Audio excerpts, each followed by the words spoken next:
Hey guys, welcome back to the channel on this very sunny and warm Toronto afternoon. It's finally starting to get hot in the city, and it's been a great week with the Raptors win.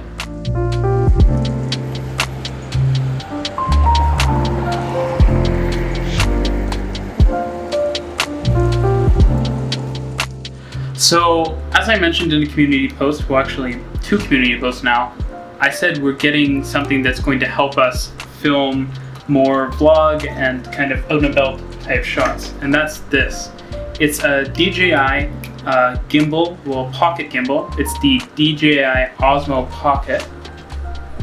It's a very cool little device, and it's great for shooting handheld video at 4K 60 frames per second. It's an awesome little device, and we're going to be taking this around with us to film more kind of in-person shots and stuff around stations and I guess construction sites, etc. as we go forward. So, the main event today, but I can't mention that without mentioning our latest patron, Scott. Thanks for supporting us. Now let's get on with the main event.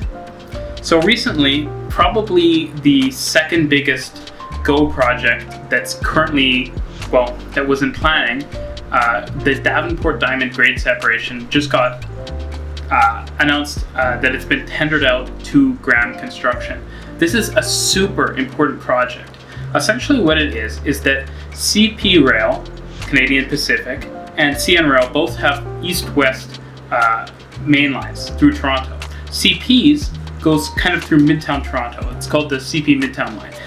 It runs by Summerhill subway station, and it also runs over the Stouffville line around Asian Court, and it's actually grade separated from the Kitchener line. This was done in the Georgetown South project at the West Toronto Diamond. It's a significant grade separation there. And essentially the CP line, where the Milton line actually runs, is CP's main line between Montreal and Chicago. And it's incredibly busy, and at Davenport, the Davenport Diamond, the Barrie line crosses it at grade. Now this is a huge issue.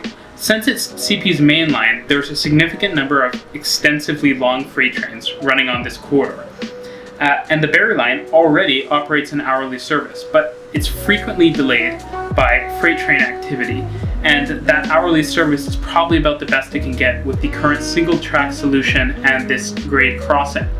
Not to mention that the Diamond is incredibly loud for trains to cross, and could potentially lead to a collision between trains. It's unlikely, but it's actually possible when you have a grade crossing of two tracks. Beyond that, the kind of neighborhood in West Toronto, the junction where this is located, is kind of divided by the Barrie rail line, which kind of runs between a bunch of buildings. So what this project is fundamentally doing is creating a very long, over 1 kilometer long, elevated guideway through Western Toronto that basically goes from where the Barrie line splits off the Georgetown South corridor to north of the CP Midtown line. What it's going to be is an elevated 2-track guideway with this really nice stainless steel side finish on it, which was basically a concession Metrolinx made to try to make the guideway look more attractive.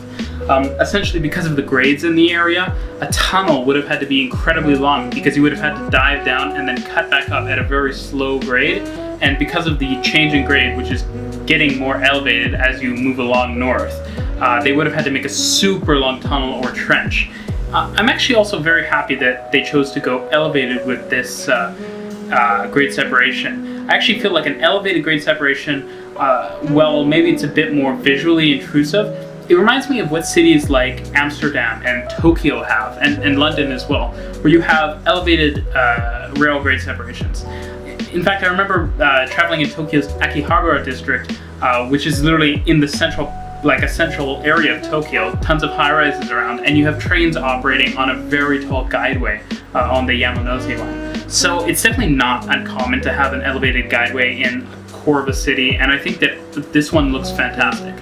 Now, in the design of the guideway, it's integrated for future catenary. So the wires and poles that will be used to power the electric GO trains in the future will be integrated into the design from the beginning.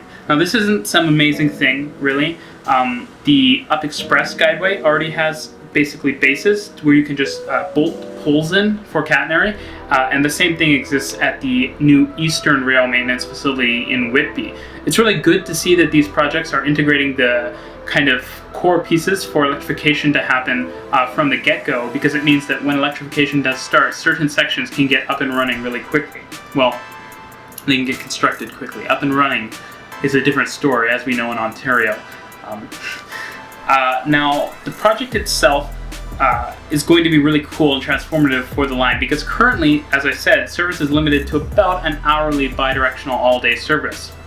Now, of course, this is better than what's offered on the Kitchener line or the Stouffville line right now, because this service operates on weekends and in the afternoons and late evenings.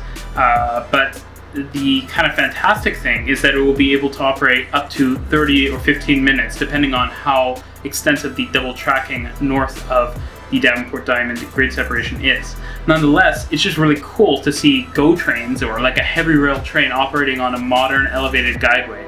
In fact, I think this is probably one of the first cases of this happening in North America. I mean, there are some modern bridges and stuff, but a true guideway, something like a Skytrain in Vancouver, we haven't seen. Nonetheless, I think that's about it for today, guys. As always, thanks for checking out the channel. If you enjoyed the video, comment down below, like and subscribe, share the video with your friends. Go follow us on Instagram and Twitter.